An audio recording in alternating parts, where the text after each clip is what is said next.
I want to talk about something basically 100% of us deal with.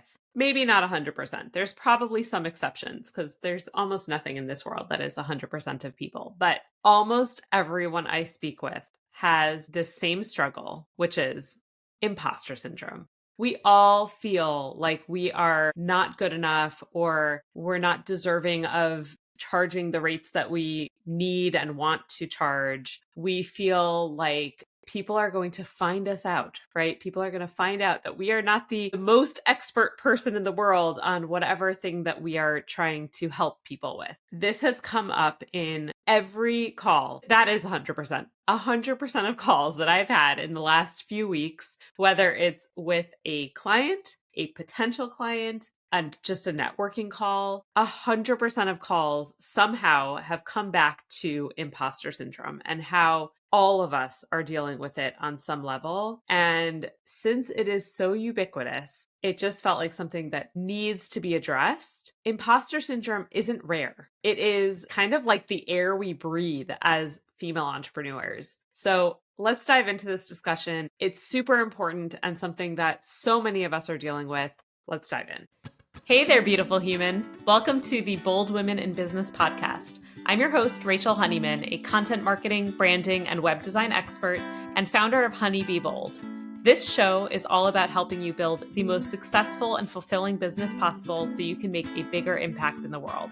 Let's dive in. Through these conversations that I've been having, where I've realized that almost everyone is dealing with imposter syndrome on some level. The vast majority of women that I speak with admit that they have imposter syndrome, that they are dealing with this feeling of lacking all the time. And I would venture to guess that the vast majority of men are dealing with it too, but they may not be as willing to admit it. I speak with plenty of men who are very willing to admit it as well. If almost everyone I know has imposter syndrome, it's literally impossible that all of those people are right. And I speak with some people, especially the female entrepreneurs that I speak with, who are highly accomplished, who are highly capable. And I know they're not an imposter, right? I know that none of these women are imposters, but they feel it. And so there's this idea that if everyone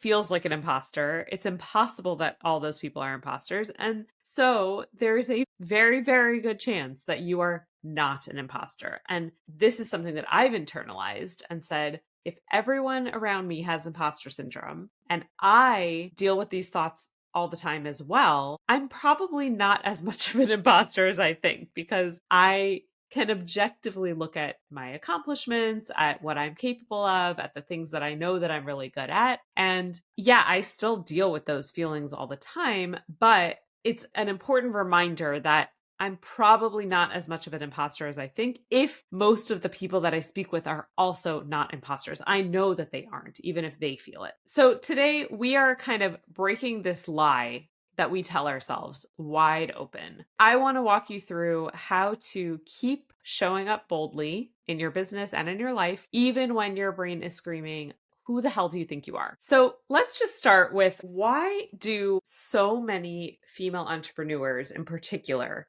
carry this imposter syndrome? And you've probably seen this pattern as well, which is it's the most talented people, the most capable people who tend to deal with this in the most dramatic way, right? Who are really dealing with this in a very stark way. So it's not about lack of skill. I actually read an article some years ago that I promptly closed the tab because it was so ridiculous, which was written by a man, go figure. And it was very bro-y. And the advice for getting over imposter syndrome was, well, just accomplish more, just do more. And then you can tell yourself, well, look at all the things that I've accomplished, and you can get over your imposter syndrome. That is not how it works. We are all super capable, super skilled. We have so much going for us, and we feel this imposter syndrome.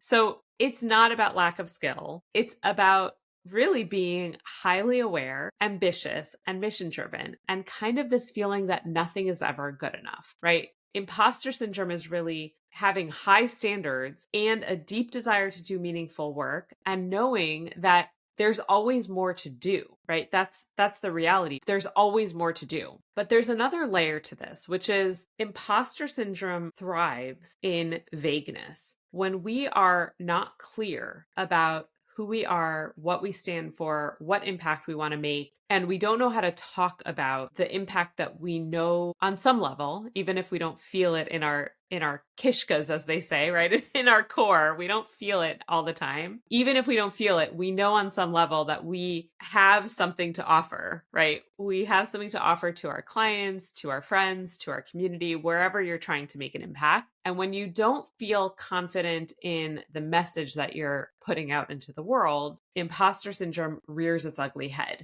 because it is this constant reminder of, well, if I don't know how to say what I want to say, if I don't know how to talk about what I do, is it real? If you are unsure of what you want to say, imposter syndrome fills the silence with doubt. That is what it does. It's kind of like water, you know how water fills space wherever it goes, right? You pour water into something, it's just going to find the air pockets and fill that space. Imposter syndrome does the same thing in a lot of ways. When there is this gap between what you do, what you offer to the world, and how you talk about it and the messages that you're putting out into the world, imposter syndrome is going to fill that. So it's not that you don't have something to say. I know you have something to say, because I speak to you, even if you and I have never met face to face. I hope that we have the opportunity to do that. But even if we haven't met face to face, I meet with people like you every day. I meet with women who are offering something really incredible to the world, but they haven't fully captured what that is. They know that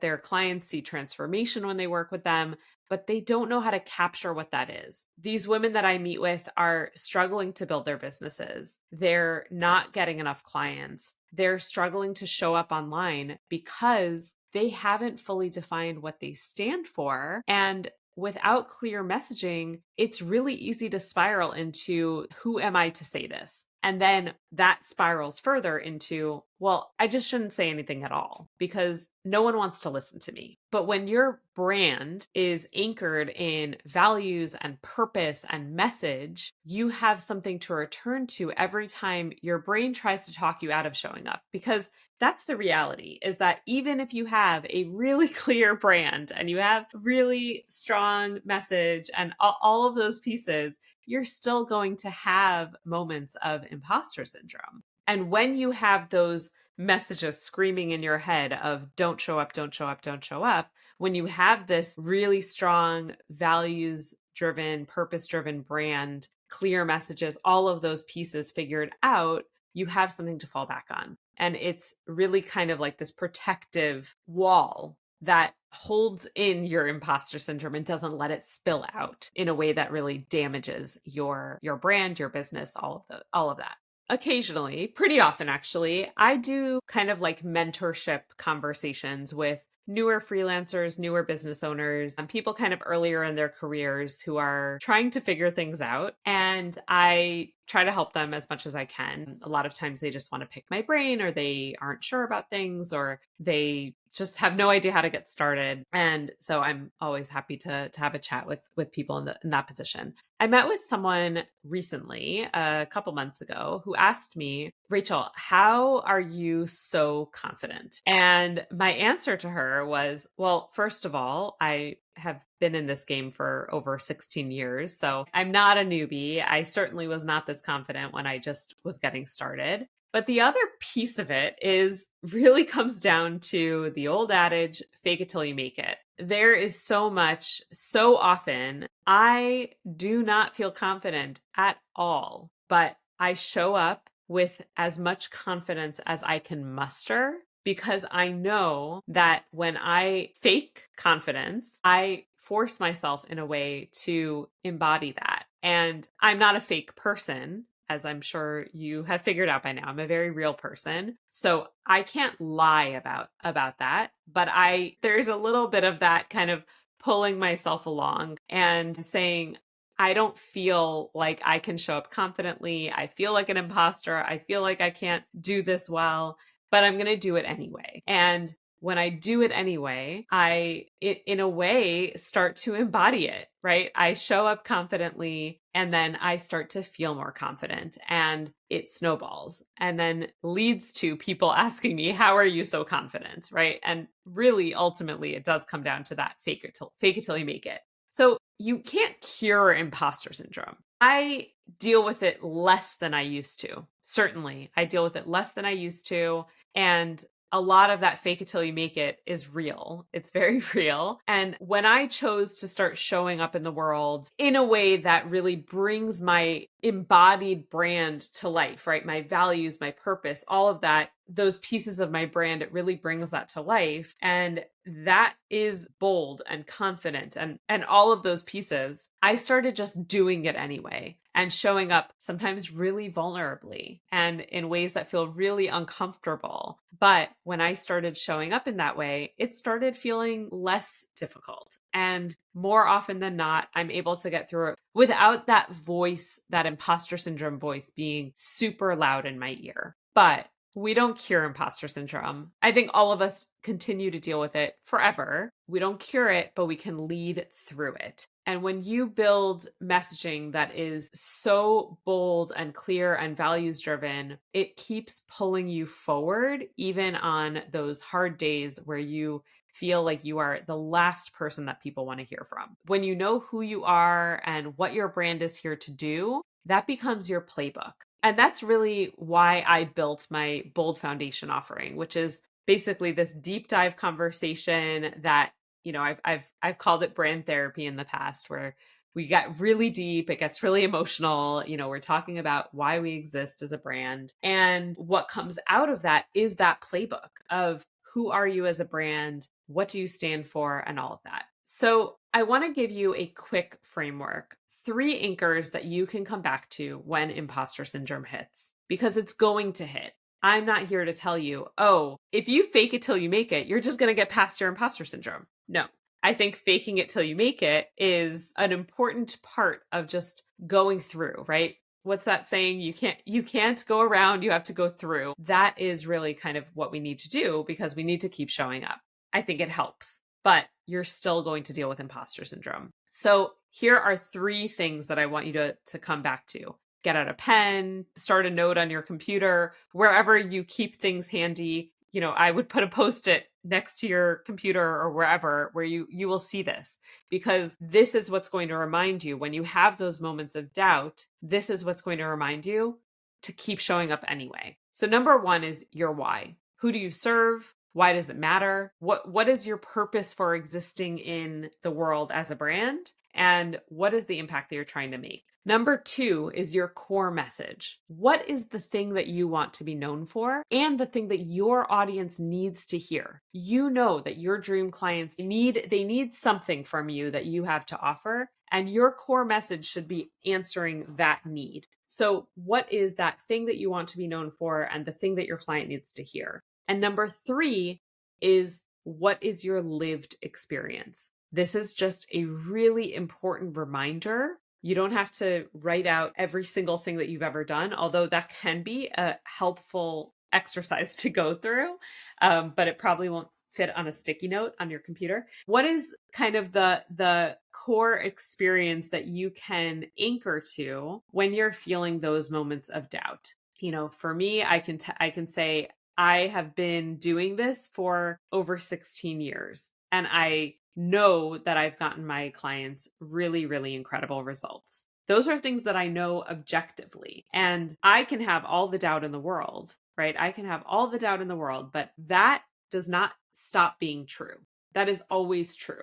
So your why, your core message, and your lived experience. Write these 3 things somewhere where you can see it. And when you are spiraling in self-doubt, come back to them. This is your anchor that is going to help you move through your imposter syndrome. I don't know that I need to tell you that you're not an imposter. I think that you probably know that on some level, and me saying it is not going to make you not feel it. The one thing I will say is that we all feel like imposters, and you know that you're surrounded by people who feel like they're imposters, even if you don't know that they're feeling that way. I'm telling you, they are feeling that way. And most of them are not. Most of them are not. We all encounter fake people, right? All the time, unfortunately. Like, there are a lot of fake people in this world. So we encounter that a lot. People who claim to be experts in things that they're not experts in and all that.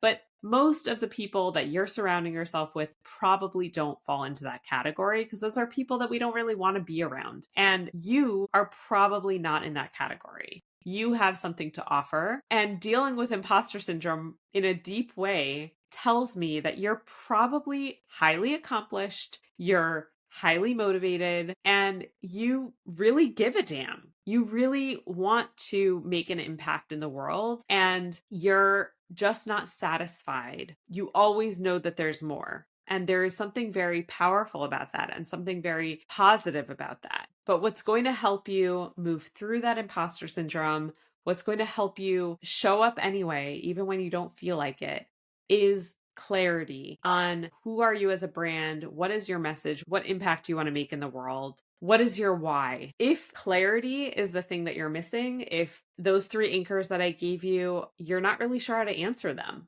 because you're just feeling really fuzzy and your confidence is shaky and you're not really sure how to build a strong brand that is going to speak to the dream clients that you want to work with. You don't even know who your dream clients are. That is something that I can help you with. I can help you build that foundation and get the clarity that you need to keep showing up and show up in a more powerful, more impactful, bolder, and more confident way. All right, that's it for me today. I hope this helped reframe imposter syndrome a little bit for you and give you a framework to work through it and move through it and continue showing up, even when you feel like you are the last person that people want to hear from. I want to hear from you.